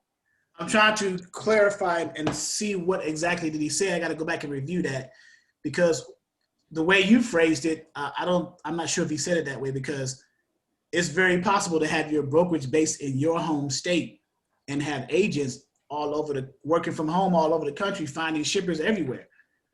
So you can bring, right. I could be here in Virginia Beach, Virginia and find a shipper in California to work under my brokerage, to bring them under my brokerage. Right, and that's what I've been hearing. That's why I'm just like, well, I don't know why I guess I need to reach out to him to see why he said that. Who are you referring to, James or Mike? No, his name is Vinny. Oh, Vinny with with Brooks Transportation School. Yeah, that's weird. That doesn't make sense. If that's the case, then brokers will only be limited to the states to the shippers that's in their specific states, which makes no sense whatsoever, right? So and as I was watching different YouTube videos and stuff, you know, people were saying they had shippers, you know, everywhere, and they were based out of I can't remember the guy's name, but he was saying he had shippers everywhere, you know. So right. I was just like, well, sure, we didn't spend all this money, you know. I mean, it's stupid, you know. Right, because it doesn't make sense. You will only be limited to the state that you're registered in to get shippers only in that state. That makes no sense whatsoever. Right. That would be like I don't know why he. Yeah, that would because he kept saying, I would need two. He was like, you know, because we were in class together. He was like, you should do, you know, 2 locations. She has the Memphis market. You have the Missouri, and if you have family anywhere else, you know. So I'm gonna have to call him to see why he said that, and then I'll let you know that on Friday. Right. When we have the next class. So either I'll email you and let you know, but that's crazy. Yeah, it does. Okay. Yeah. So we have a ton of resources in our back office for members. 500 top manufacturing companies. How do I get shipper? These are all PDF. Your cold call emails, 10x, freight broker insurance, freight broker software, how to find freight like the pros. I mean, trade associations, top 10 load boards. 2020 shippers list. I got a shippers list from 2020. So that's fresh, right? It's a fresh list. Freight Broker 101 ebook, compliance for brokers, factoring. I mean, come on, right? So, I mean. Are we going to do one? Are you going to do a cold call? To a shipper? Well, I mean, yes, but most of they'll be closed when we do ours though, right? Right. I would have to research one that's a 24-hour shipper and see whoever's on shift at that time, whoever that logistics person is, and then reach out to them and then go through that process. I normally don't do the cold calling on the shipper side more so than I do on the broker. I mean, on dispatching side, more so on the broker side. I normally don't do the cold calling on the broker side more than I do on dispatching side. But it'll take me a little bit because I got to make sure that who I'm calling is actually open, right? Because the time of day that I have my trainings, you know, most of the people are going home for the day. You know, it's 9 to 5 type of thing. So, Right. But it's very possible. But I got shippers that are still sending me emails to my Exodus email about flatbed loads and other loads that I think I gave one of them to you guys. I got about 5 more. They say, you got any trucks in this area? You got any trucks on? I'm like, I don't broker. But Do they got some van loads on that shipper list you got? Say again? Do they got van loads on that list you got from your people? This here? Or the one you talking about the emails? The one email that I got is a flatbed load. I got to look at the other 5 to see what commodities and what equipment types they are. I'll be honest with you, I haven't gone through them yet. I just look at the emails and just overlook them because I'll be doing other stuff. If you got some van loads on there coming out of Alabama, I could possibly move some for them. Okay, let me review the ones I got and we'll go from there. All right. Mr. Charles, since I'm here, I'm gonna this is Sky. Yes. If you got some loads also in Illinois, I would like to take on some lanes if you have them. I will see, but I would have to we could look at some resources here, but as far as me having them personally, not at the moment, shippers, because I don't broker like that. I'm not an agent anymore. But Illinois is a popular freight moving area in the Midwest though. So it's easy to find shippers over there because they're prevalent and they move a lot. The Midwest is a fertile area as far as the zones, Midwest zones, and the states that are in the Midwest zone: Ohio, Kentucky, Illinois, Wisconsin, Minnesota, Michigan, Indiana. They're fertile freight moving zones as it relates to inbound and outbound freight. So it's the Southeast zone: Alabama, Georgia, Florida, South Carolina, North Carolina, Virginia. Southeast zone is fertile shipper movement zone as well. So just keep that in mind. So when you're go ahead. You don't broker anymore? Why you stop brokering? I wasn't a broker specific. I was an agent under a brokerage twice. Okay. In both cases, both brokers were operating as they shouldn't, I'll say, instead of lack of a better word. So I decided to step away for a minute, but I still retained a lot of the knowledge of it. I am uniting with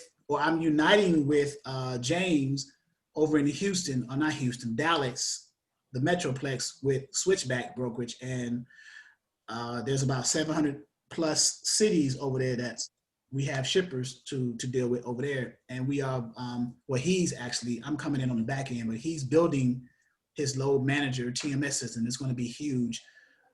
He wants me to come in and help with that. So that's an opportunity there.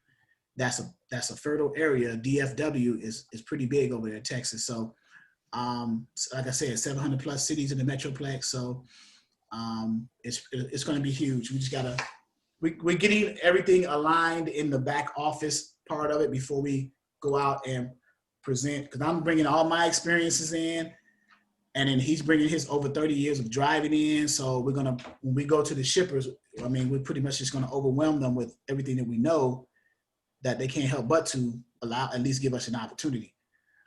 Eddie says, can you go back to the website so I can book Mark? No. What website are you referring to, Eddie? You probably talking about McRae's Blue Book. This one. Yeah, and I think you had popped up another site too. Like you had like a little list of them. Yeah. Webster's Online. So Webster's, that's what it was. That's what I saw. Yeah, so That's I can copy this and put it in there. This is in my back office, normally for the members, but I don't know about you guys. man. We're just trying to So, get it how we live. all right, so let me give this to you, and I'll put it for everyone in the chat. That's McGray's, and then also Webster's. These are just, there's several. There's McGray's Blue Book, Thomas Net, Hunter IO, Webster's. Man, there's so many of them. I'll give you Webster's. I'll just give you these two as a starting point. This should be enough. And then you just play with it, navigate it. All right? And you guys are good to go. All right, guys. That's it for tonight. I don't know who's interested in joining, but this is for those of you who are guests or those who are going to be on the viewing of this on YouTube, but I'm going to put this on YouTube, this one. To enroll, I do freight broker seminars, but they're on Sundays at 2 in the afternoon, 2 p.m., but I haven't had one in a long time. But to enroll in the freight broker training, is our price points are here. So $5.99, and then the 2-for-1 is $9.99. But it's a more extensive training. You're just not gonna get how to get a brokerage active, right? You're gonna get everything beyond that. Like once your authority becomes active, I mean, what do you do next? You just sit there and twiddle your thumbs, or what do you do next, right? So we not only show you and give you what you need, and in the order of how you need it, your authority, your bond, your process agent, and then your insurance, all that stuff. Once that stuff becomes active, what's next? How do you build business credit? How do you go after shippers? What do you do? What do you say? How do you find your niche?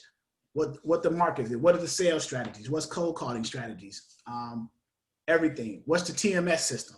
How to navigate a TMS system? I had a TMS system opened up, navigating it, Ascend. What are the other options for a TMS system? What are their features? What are the packets involved from a broker's perspective? The shipper broker packet, the broker carrier packet. What does that look like? What else? Booking and load. What's the process? What are your approved carriers versus your assets? What is a broker versus a broker agent? Everything, all the tools and resources, the forms and documents in the brokerage. So all this is jam-packed in this training, and it's an ongoing training, right? It's just like with the dispatch side, this is ongoing for a year. You may not need it for a year, but for a $599 investment into a program for a year's time, you get access to resources back here that are constantly changing and updating. I think it's well worth the investment in yourself and in your company, right? And you get to talk to me.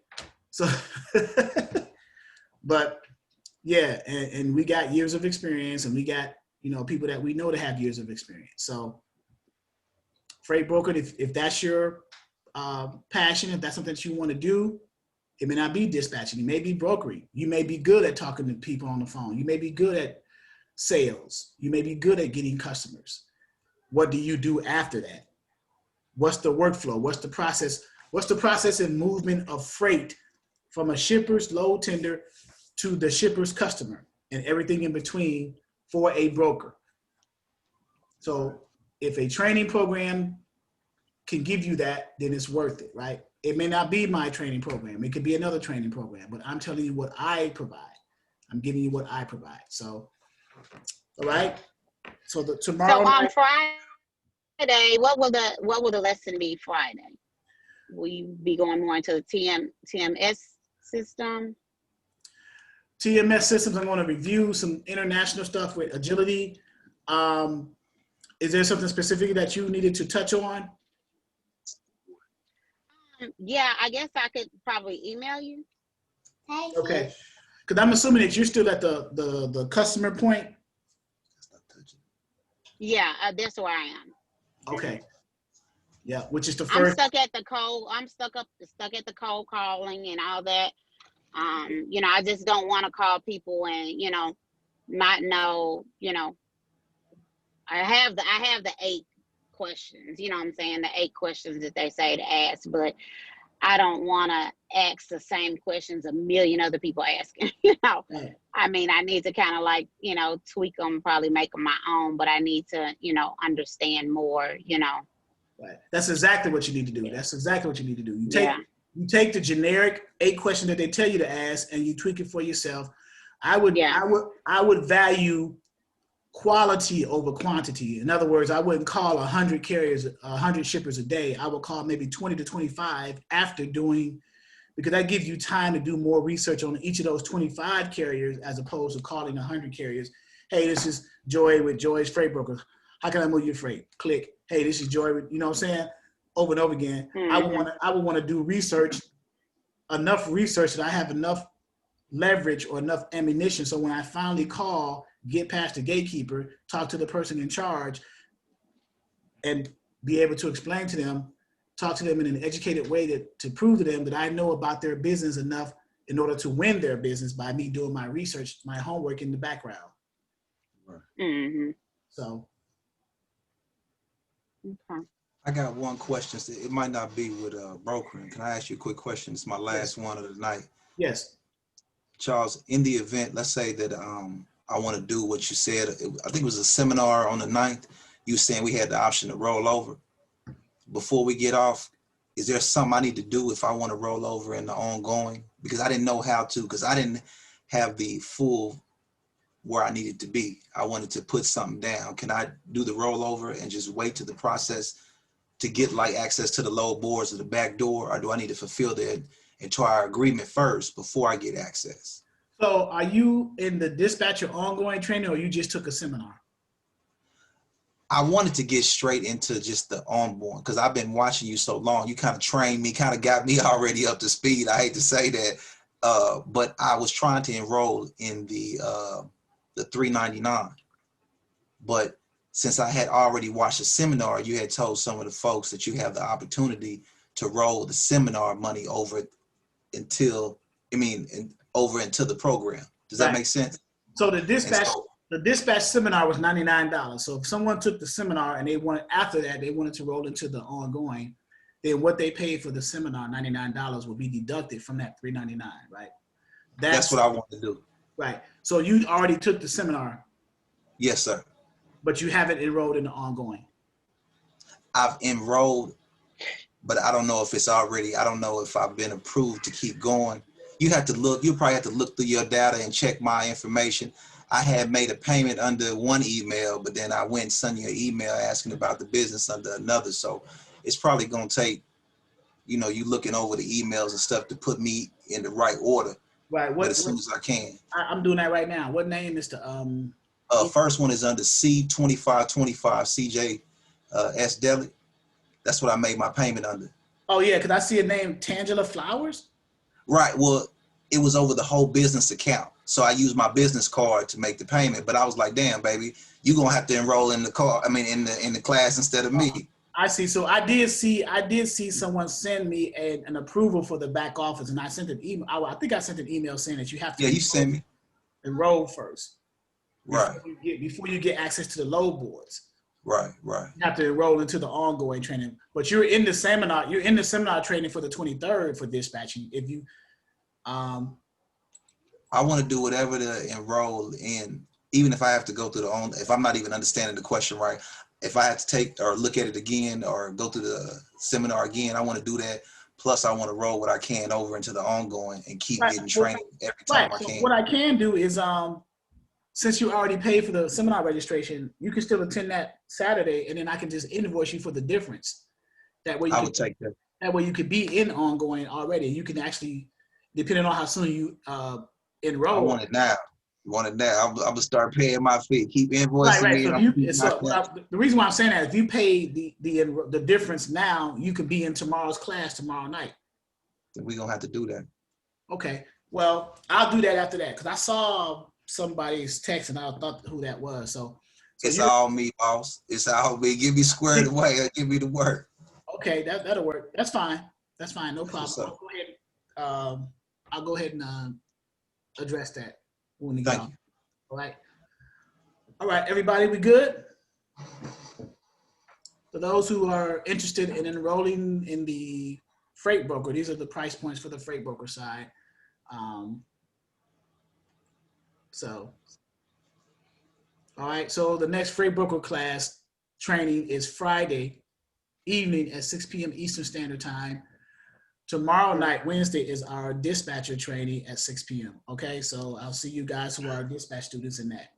Right? Hey, Charles, in the freight brokerage class, do you have to test out of it? No, there's no test out. What do you mean? Okay. What do you mean? Isn't like no exit exam or anything. Oh, no. Okay. Now, there is, if you were in it for 6 months, it's a year program, right? But with Switchback Freight Brokerage, we are looking for agents over there in Texas, right? So James was saying that, well, if you got some people over here in the freight broker side trained up enough that they understand the whole process, we can bring them in as agents, starting them off at either 70-30 or 80-20 split. Ooh, that sounds Now, if you start as a freight agent, I mean, are you able to take your clients with you that you obtain? Yep, that's a very good question. So as freight agents, you come up under a broker authority. You bring on book of business. You bring on every customer you bring on is considered a book of business for you, the agent, in case you do decide to form your own brokerage.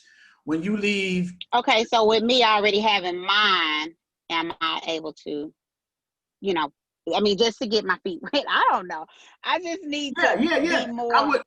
So if you hear Friday and if James is here, we can pose that to James to see what he says, because you are already a brokerage. Now, if you come up under him, you'll be up under his brokerage. You would probably have to just let your brokerage sit there for a minute while you're working up under his. Yeah. But I don't mind. I mean, just as long as he's, I won't be bound to, to a contract or anything like that. Right. The only you would sign the contract stating that you're working under this authority as an agent. This is the commission split. And when you leave, you can take your customers with you. Okay. Your book of business. So do they train you to be the brokerage agent? Okay. Right. The TMS system that's being integrated is called Load Manager. So it's a good TMS system. It has a lot of integrations in it. I will be versed in it and trained in it shortly.